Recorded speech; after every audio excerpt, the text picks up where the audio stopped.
I studied stage management and technical theatre, which was a great grounding for me because on that course, whilst I knew I wanted to be a stage manager, it made me do half a term in every department. So lighting, sound, costume design, scenic workshop, building things, painting things, areas that I was interested in, but certainly wouldn't have necessarily seen as part of my career path. Ironically, they have played massive parts. And now, as a director, I thank my lucky stars that I did that course because whilst at that point I didn't know I was going to be a director, now every day I speak to and direct people from every single one of those departments.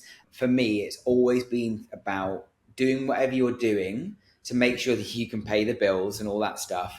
And as long as you're doing your day-to-day thing that's keeping you happy, that's great because you know that right here and now you're happy.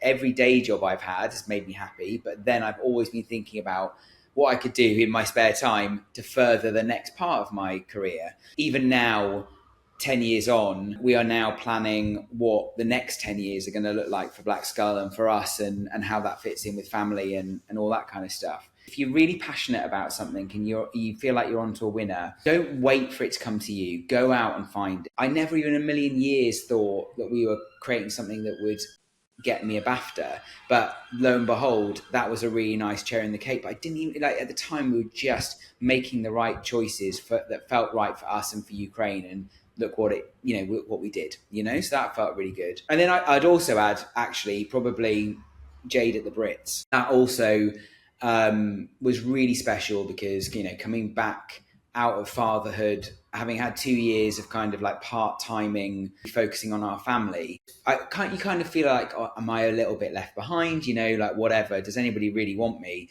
And then connecting with Jade again and really like reinvigorating that gorgeous relationship and that creativity and working with her to devise such a performance again. And the idea never changed all the way along. Brit Awards, everyone was really supportive, but they were all looking at these ideas thinking, you're never going to pull this off. And we pulled it off, and then the reaction has been just so incredible. Every one of our shows, they've always got a story there. And sometimes that story is very strong and it's at the forefront of the way that it's translated to the audience, and an audience member would watch it and kind of understand the story.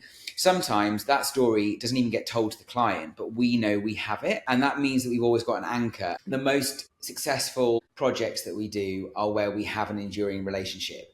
And essentially that's because I often think that we are almost like the ghostwriters for our artists. And I say artists or brands or whatever you want to be. We are there to their thoughts and then enable those and extend them beyond anyone's wildest dreams.